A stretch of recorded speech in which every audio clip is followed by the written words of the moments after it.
নমস্কার, আমি রিম্পা চলে এলাম আবারও একটা নতুন ভিডিও নিয়ে। সবাই কেমন আছো অবশ্যই কমেন্টে জানিও। আমি খুব ভালো আছি। আজকের আকাশটা দেখেছো, পুরো রঙিন। মনে হচ্ছে না কেউ এক মুঠো আবির ছড়িয়ে দিয়েছে পুরো আকাশটার মধ্যে। কি সুন্দর দেখতে লাগছে, তাই না?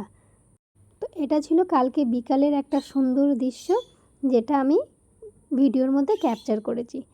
আর যেহেতু আজকে জন্মাষ্টমী ছিল, তার জন্য দেখো তালটা ভালো করে ধুয়ে এর খসাটাকে ছাড়িয়ে নিচ্ছি।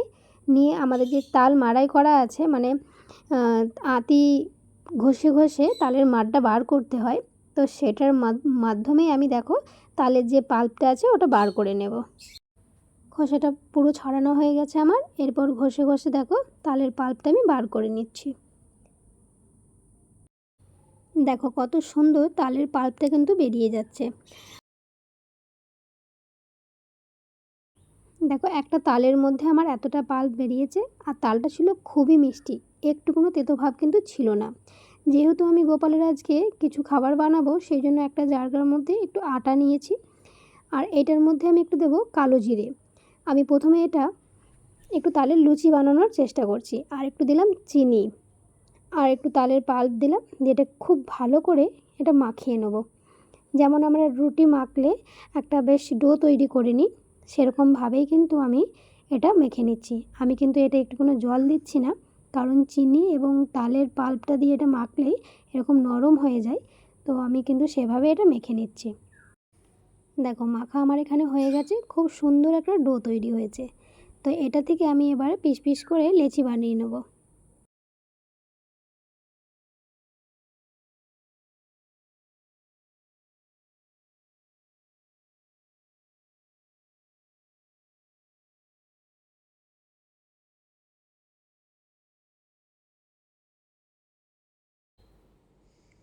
আমি এখানে একটু বড় বড় লেচি বানিয়েছি, কারণ আমার বড় বড় লুচি দেখতে এবং খেতে দুটোই ভালো লাগে। আর এটা দুটো হাতের সাহায্যে আমি দেখো কী সুন্দর গোল করে নিয়েছি।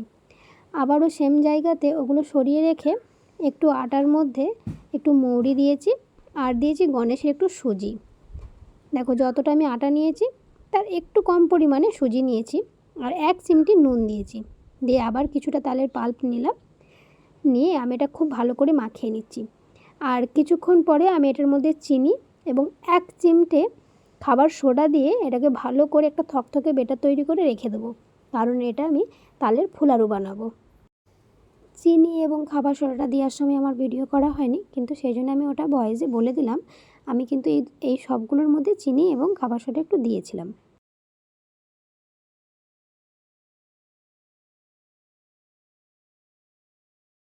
দেখো আমি এখানে কিন্তু কোনো জল ব্যবহার করিনি। কি সুন্দর একটা থকথকে বেটার তৈরি হয়ে গেছে। এটা বেশ ফুলারু ভালোভাবেই ছাকা যাবে। যেহেতু আমার এটা 10-15 মিনিট থাকবে, যদি একটু টাইট মনে হয় তো একটু জল দিয়ে মাখিয়ে নেব। তারপর আমি কড়াই গরম করতে দেব, আর তার মধ্যে দেব ফরচুনের সানলাইটের রিফাইন্ড অয়েলটা, কারণ এই অয়েলটা খুব লাইট হয় এবং তেল অ্যাবজর্বটা খুব কম করে খাবারে, মানে তেল চিটচিটে ভাবটা থাকে না। আর আমি এখানে লুচিগুলো ভালো করে বেলে নিচ্ছি। বেলে নেওয়ার পর যেহেতু আমি কড়াই তেল বসিয়ে দিয়েছি, সেটা গরম হচ্ছে, তো আমি এক এক করে লুচিগুলো ভেজে নেব। যেহেতু তালের লুচি, সেই জন্য বেশিক্ষণ টাইম দেওয়া যাবে না, এদিক ওদিক উল্টে পাল্টে ভেজে নিতে হবে, কারণ না হলে খুব তাড়াতাড়ি এগুলো লাল হয়ে যায়।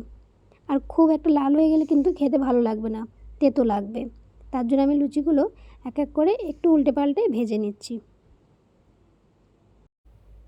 লুচিগুলো সব ভাজা হয়ে গেলে আমি ওই তেলের মধ্যে দেখো যে ফুলারুর আমি বেটারটা তৈরি করে রেখেছিলাম, সেটা কিন্তু ভালো করে একটু জল দিয়ে মাখিয়ে নিয়েছি, তাহলে আরও একটু নরম হয়ে গেছে। সেটা আমি ভালো করে তেলের মধ্যে ছেড়ে ছেড়ে ভেজে নিচ্ছি।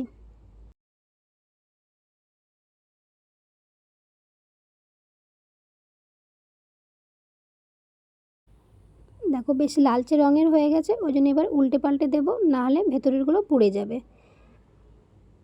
এদিক ওদিক উল্টে পাল্টে ভেজে নিয়ে আমার বেশ ভালোভাবে লালচে হয়ে গেলে তো আমি সেগুলোকে তুলে নেব। আর ওই জায়গা থেকে আমি তেলটা পুরোই নামিয়ে নিয়েছি একটা অন্য জায়গায়।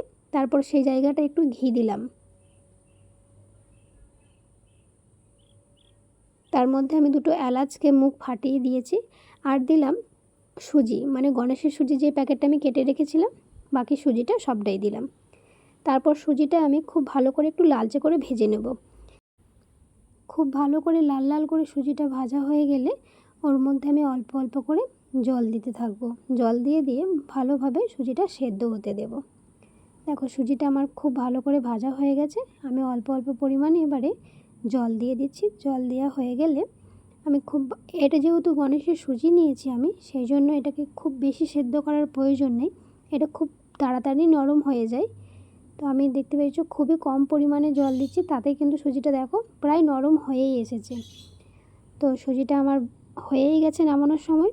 আমি কিছুটা চিনি দিয়ে দিলাম আর 5-6টার মতো কাজু দিয়ে দেব। দেখো যেহেতু আমার এটা হয়ে গেছে, টাইট টাইট হয়ে এসেছে, পুরো জলটা অ্যাবজর্ব হয়ে গেছে, তার জন্য আমার আর বেশি রান্না করার দরকার নেই। এবার এটা আমি নামিয়ে নেব।